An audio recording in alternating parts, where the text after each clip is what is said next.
Welcome. If you want to make sure you never miss important updates about your support requests on Instagram, you're in the right place.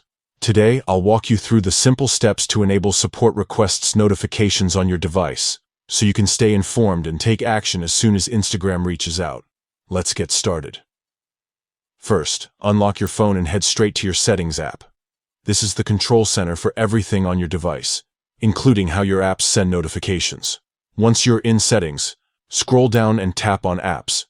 Here, you'll see a list of all the apps installed on your device. Scroll through until you find Instagram. The apps are usually listed alphabetically, so it shouldn't be hard to spot. Tap on Instagram to open its settings. Now, look for the Notifications option and tap on it. This section manages all the notifications Instagram can send to your phone. Next, you'll see a list of different notification categories. Find the one labeled Support Requests. This is the option that controls whether you get alerts about your support tickets, reports, or account help from Instagram. To enable these notifications, simply toggle the switch next to Support Requests to the on position. When the switch is on, it usually changes color or moves to the right, letting you know that notifications are now active.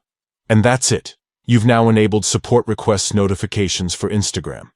From now on, whenever there's an update or response to your support ticket, you'll get a notification right on your phone. If you ever want to adjust which notifications you receive, you can always return to this menu and make changes. Staying on top of your support requests ensures you're always in the loop and can resolve issues quickly. Thanks for watching. Now you're all set to stay updated with your Instagram support requests.